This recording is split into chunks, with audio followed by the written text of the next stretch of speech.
وہ جوان جس کی جوانی اللہ کی عبادت میں گزری. کیونکہ جوانی اگر عبادت میں گزر گئی تو بڑھاپا تو پر نور ہے ہی ہے. سب سے مشکل مرحلہ زندگی کا جوانی کا ہے. شیطان زیادہ ورغلاتا ہے کسی شخص کو جب وہ جوانی کے مرحلوں سے گزر رہا ہوتا ہے. تو جس کی جوانی خیریت کے ساتھ گزر گئی اور اس نے اپنی جوانی کے تقدس کو محفوظ رکھ کے منزل تک پہنچا لیا، اپنی عصمت کے جوہر کی حفاظت کی، اپنی آبرو کو لٹنے نہیں دیا، اپنی آنکھوں کی شرم و حیا پر پہرے بٹھائے اور آنکھ کو برباد نہیں ہونے دیا.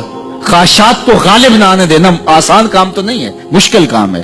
لیکن اگر کوئی مشکل کاٹ گیا، جوانی کے تھوڑے سے ایام میں گزار گیا، اجر کتنا بڑا ہے. سنیے اللہ کے محبوب کی زبان سے سنیے. حضور نے ارشاد فرمایا قیامت کے دن جب سورج کا رخ سیدھا ہوگا، زمین تانبے کی ہوگی، لوگ پسینے میں شرابور ہوں گے، کوئی ٹخنوں تک پسینے میں، کوئی گھٹنوں تک، کوئی کمر تک، کسی کو پسینے کی لگام دی جائے گی. اور وہ پسینہ ایسے نہیں ہوگا جس طرح یہ پسینہ ہے، اتنا گرم ہوگا.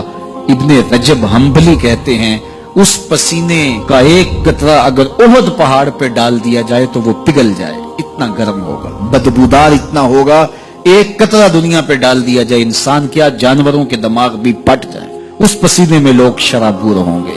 لیکن جس نے اپنی جوانی کو عافیت سے گزارا ہوگا، کل قیامت کے دن جب کوئی سایہ نہیں ہوگا، اللہ اس جوان پر اپنے عرش کا ٹھنڈا سایہ عطا فرمائے. وہ شخص جس کو کسی عورت نے دعوت گناہ دی اور وہ صاحب منصب تھی، صاحب جمال تھی، اور اس نے یہ کہہ کہ یہ خواہش، یہ آرزو مسترد کر دی، انی خاف اللہ. اسی طرح کوئی عورت ہے تو اس نے اپنے تقدس کی حفاظت کی، اپنی آبرو پہ پہرا دیا اور کسی پیشکش کو ٹھکرا دیا، تو فرمایا قیامت کے دن جب کوئی سایہ نہیں ہوگا، اللہ اسے بھی اپنے عرش کا ٹھنڈا سایہ دے گا. کیسا سخت دل ہوگا، اور وہ کس اعزاز میں ہوگا، کس تکریم میں ہوگا. یہ تو 4 دن 10-20 سال ہیں اور وہ 50,000 سال کا ایک دن. پھر اس کو اللہ کا شکر ادا کرنا ہوگا کہ اللہ تو نے کتنا کرم کیا میرے اوپر کہ میری جوانی خیریت اور عافیت سے گزری، اور آج اس کا تو کتنا بہتر صلہ مجھ کو دے رہا ہے. اس ویڈیو کو شیئر ضرور کیجئے، ہو سکتا ہے آپ کے ایک شیئر سے یہ بات کسی کے دل میں اتر جائے. جزاک اللہ.